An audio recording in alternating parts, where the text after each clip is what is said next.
कहानी तन्मय और एबीसीडी का जादुई सफर। एक सुबह तन्मय अपनी किताब पढ़ रहा था। तभी किताब के पन्ने से 4 रंगीन अक्षर बाहर निकल आए, ए, बी, सी और डी। तन्मय हैरान होकर बोला, अरे तुम लोग बोल कैसे रहे हो? ए मुस्कुराकर बोला, हम जादुई अक्षर हैं, हम बच्चों को सिखाने आते हैं। बी बोला, चलो तन्मय, आज हम तुम्हें अपना जादुई अल्फाबेट वर्ल्ड दिखाते हैं। तन्मय खुश होकर बोला, वाह, मैं तैयार हूं। पहला पड़ाव, ए का एप्पल गार्डन। तन्मय और चारों अक्षर एक सुंदर बगीचे में पहुंचे।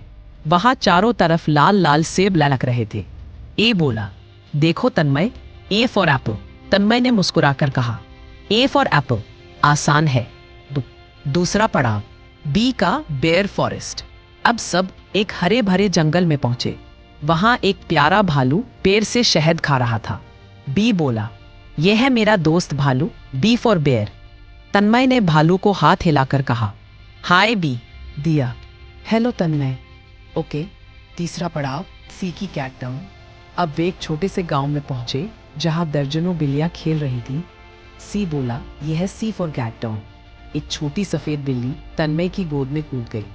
तन्मय हंसते हुए बोला, सी फॉर क्यूट कैट। ओके। चौथा पड़ाव, डी का डॉग पार्क। आखिर में सब एक पार्क में पहुंचे जहां खुश खुश कुत्ते दौड़ रहे थे। डी बोला, यह है डी फॉर डॉग पार्क। तन्मय ने एक छोटे से पिल्ले को गोद में लिया। पिल्ला बोला, भौं भौं। तन्मय हंसते हुए बोला, डी फॉर डॉग। अंत, सीख का पल। जब सूरज डूबने लगा तो चारों अक्षर बोले, अब हमें वापस किताब में जाना होगा। तन्मय ने कहा, मैं तुम्हें कभी नहीं भूलूंगा, अब मुझे एबीसीडी अच्छे से याद है। अक्षरों ने मुस्कुराकर कहा, जब भी तुम पढ़ाई करोगे हम तुम्हारे साथ रहेंगे। और फिर चारों अक्षर चमकते हुए वापस किताब में समा